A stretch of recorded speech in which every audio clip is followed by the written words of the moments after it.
Hello, everybody. I'm Larry Ridley. You're tuned into the NFL. There's never a question when it comes to wide receivers, and these two are no different. It's Beckham's Giants going up against Watkins' Bills. So let's send you up to Orchard Park, New York. Standing by, Brandon Godden and Charles Davis. All right, Larry, we are about 15 miles south of downtown Buffalo at Ralph Wilson Stadium in Orchard Park. Straight ahead, we've got a good one on tap here between the New York Giants and the Buffalo Bills.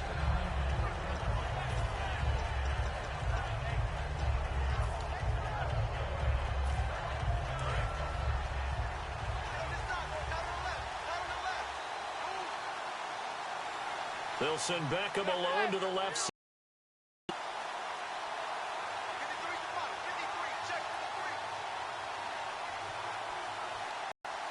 And some extras coming up on the line here, readying for the blitz.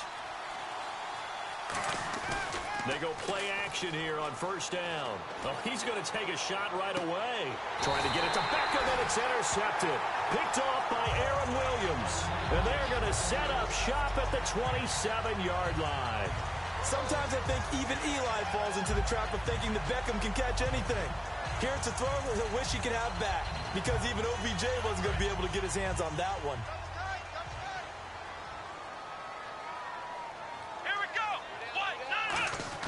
After the interception, here's Taylor. And he's got his receiver. That's Sammy Watkins. Partner, we noted earlier that Tyrod Taylor only had 119 yards in Week 3. Well, one big reason why he's been without Sammy Watkins. They're fortunate to run the ball well with LaShawn McCoy. He had 110 yards himself. So when they're able to do that, it minimizes what you need to do in the passing game. But if teams are going to stack the line of scrimmage and shut down the running game, they're going to need Sammy Watkins back, because they're going to need those explosive plays out wide to create space for LaShawn McCoy. And he's already got 2 catches on the opening drive. They know he's going to be a handful. And sometimes you game plan for that offensively. You want to make sure that guy touches the ball, and sometimes it just happens naturally. And then you change your game plan. Looking for Watkins, and it's intercepted. Picked off by Dominique Rodgers-Cromartie. Look, the record shows that the Bills got off to an 0-2 start.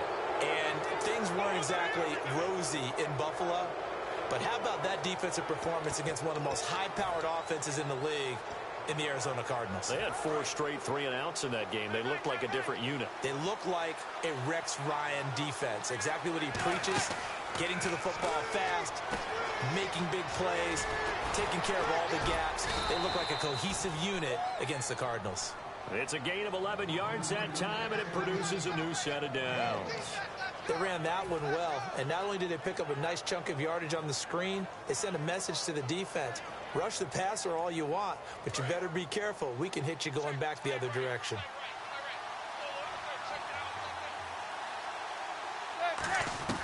On first down, Manning.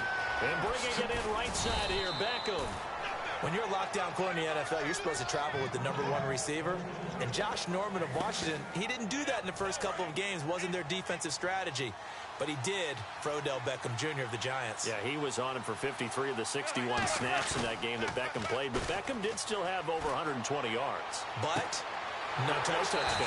There's the success for Josh Norman. And his guys will take over at the 25-yard line. Here's the Buffalo offense now as they get set to take over here. Looked like they had something going last drive.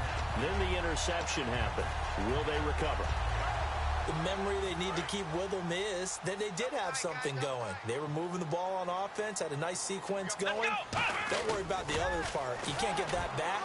Let's go back to what you were doing well before. I thought you were going to say they need to have no memory, but remember the good part, forget the bad. I like that even better. And here's our first look today at this offense. And let's start with LaShawn Shady McCoy, their star running back. He can do everything. Run it inside, get to the perimeter, and, of course, catch it out of the backfield. Here's the first carry for LaShawn McCoy. And able to stay on his feet past the 30 to about the 33-yard line. And I think for LaShawn McCoy, the 17-carry, 110-yard performance with 2 touchdowns in Week 3, the best he's looked since leaving Philly. First 2 weeks of the season, combined yardage was only 7 yards more, I believe, than what he ran for this past Sunday. So when you look at that, and then you remember last season, the Bills led the league in rushing. They've got to make sure he touches the football and gets their running game going.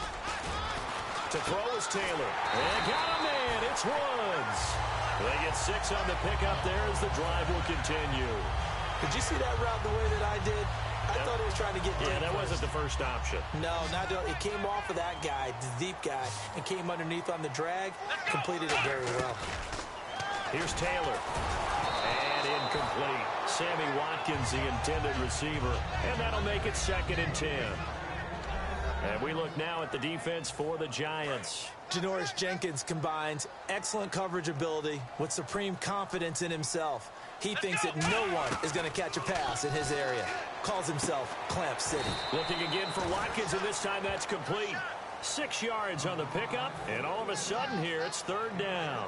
And that's the kind of pass that adds up over time, Brandon. You may not have picked up a first down there, but if you keep chipping away at it, eventually big plays may result. Now Taylor, and he will find his man on the outside. And how about this one now? In their own territory, a gutsy call. They're going to go for this on 4th and a yard. One hallmark of good defenses is understanding the game, understanding positioning, and tackling immediately in the secondary after catches. I think we just saw that on display right there. Got to him before he ever had a chance to think about turning it upfield. So they give it up just on their side of midfield. And, yeah, I mean, a surprising decision there to go for that. Must have a lot of confidence in his defense. Must feel like, hey, we're in great shape here because our defense can hold them because they're really outside of field goal range now. All right, the opposite team. So if you hold them here, you haven't given up any points. You may give up a punt and you're pinned down a little bit, but must have thought it was an okay spot to go for it and decided to be aggressive. Now a play fake here on 1st down. And that is incomplete. Larry Donnell, the one he was trying to get it to. And that'll make it 2nd and 10.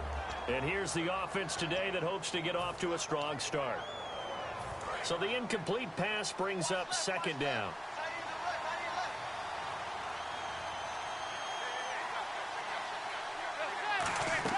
Manning again here on 2nd and 10.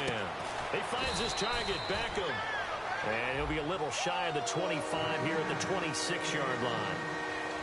Quickly now, a look at the Buffalo defense. Stephon Gilmore gets better and better every year, continues to excel in pass coverage. Now Manning, and he couldn't hang on to it through the contact. Incomplete. So many components go into a well-executed screen pass. You've got to sell, sell, sell. Offensive line's got to sell like they've missed blocks, and then they move out, and they're out in front of the running back. He's got to sell that he's trying to block, and then he slips out into the route. The quarterback has to sell that maybe he's trying to throw it downfield. Instead, he slips it off to the running back, and when you get one set perfectly, you have to catch the ball. And that didn't happen on that play. Manning going to throw. He finds Beckham complete. And he's going to have a 1st down here as he gets this one to the 17-yard line. But that's the kick starter right there.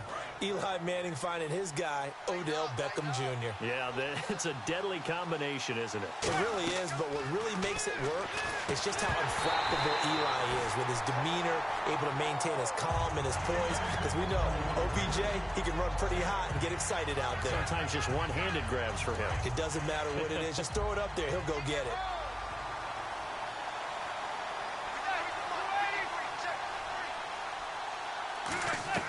Manning will try again on 2nd down. And here's another interception, the 3rd of this 1st quarter. Picked off by Nickel Roby. With Charles Davis, I'm Brandon Gaudin. 2nd quarter about to get underway with the Bills in possession. They take over 1st and 10 following the interception.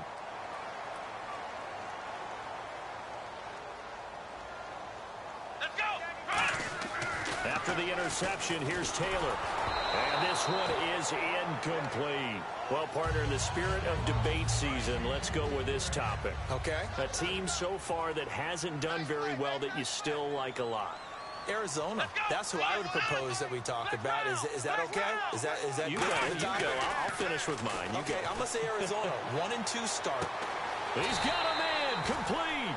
A big play there. Taylor to Watkins. 41 yards. Well, we know he's got the speed there. He needed the speed and the hands. A great catch. And because of that speed, you have to respect it as a defender. So you have to either play off or make sure you're somehow in contact with him, and he's able to do exactly what you said. Use the speed to his advantage and go up and get the football. That's a big-time play right there.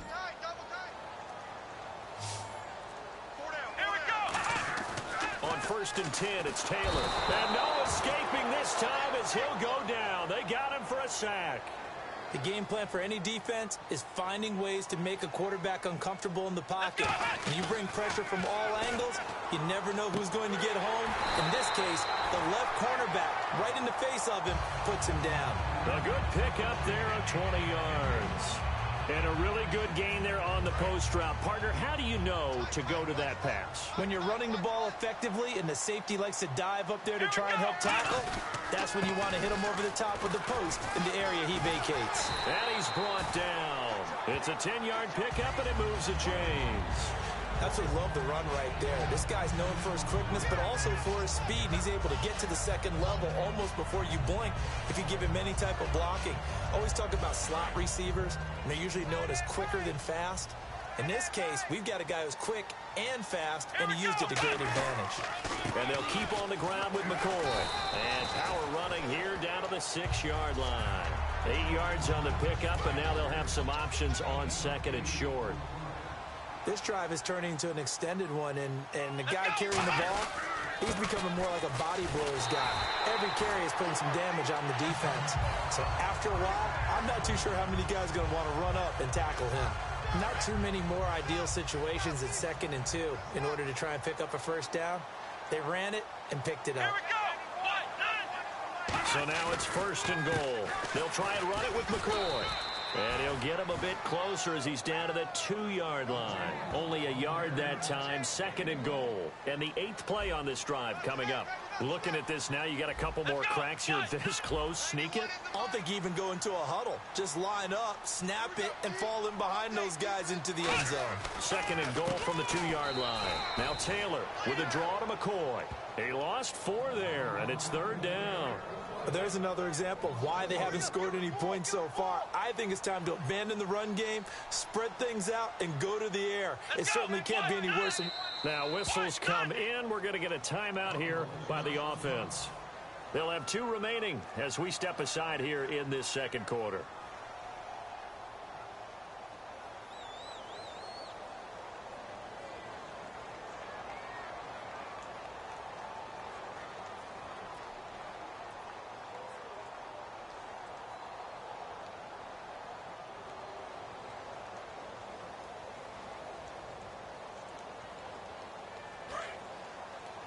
Watch left. Start right there. Come on, let's go.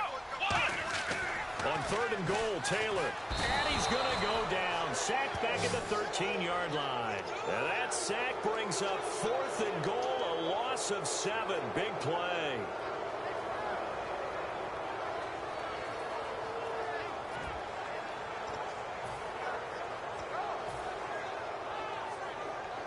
The offense stays out there.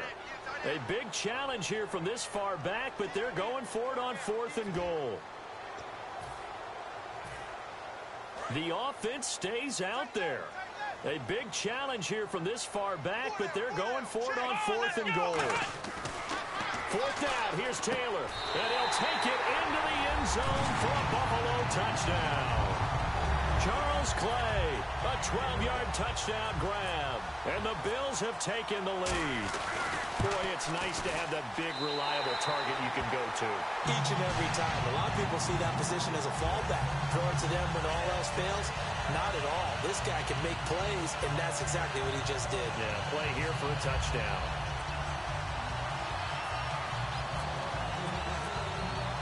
Here's the Bills kickoff unit now as they will send this one away. This is fielded at the goal line. And he'll get across the 20 before he's brought down at about the 23-yard line. And New York set to take the field. And 3 interceptions in this game. And I would have to think, I wasn't a quarterback, but number 4 is kind of, oh, you're like, oh, man, I can't throw 4. No, and what's interesting is, what do the coaches decide to do now? Having thrown 3, do you alter your offensive strategy? Do you take the ball out of his hands and maybe turn to the running game? Or do you have that supreme confidence that he's going to turn things around? We'll see what they do. Over the middle here to Donnell. Fighting him off. Just ran right through the trash. And the stiff arm made it a pretty little run. Not a huge gain, but a nice chunk of yardage. So much goes into a successful play, doesn't it? How about that play action there? Freezing the defense just enough to bring the tight end free downfield for the completion. Here's the former 7th-round pick, Rashad Jennings. Call it a gain of 3, but not enough to move the sticks. It'll be third and about a foot or 2. Jennings sat out week 3 in the loss to the Redskins with that thumb injury. They hope to get him back soon. They're going to need him because Shane Vereen went out with a triceps injury. So now they're down to Orleans Darkwa. And how perfect is it that Orleans Darkwa played his college football at Tulane? Yeah, it is perfect right there in the Crescent City. He was looking for Odell Beckham that time. And it'll be 4th down. I'm laughing to myself because I could just hear in film session. But, Coach, I was throwing it to Odell Beckham Jr. Of course I thought he was open. They'd love to go deep downfield to him, though. Such a threat. Yeah, a rare incompletion because most of the time we expect him to actually come up with the catch. So in their own territory, but they only need a few inches. Surprise pass or run. What will they do? We're about to find out. 4th down. They'll give him a yard on the play, and they're able to convert here on 4th and inches. Similar to his brother, Eli Manning is not a very mobile quarterback. But when you just need a yard or 2 and run a quarterback sneak, he's a tough guy. He'll duck his head in there and pick up the necessary yardage.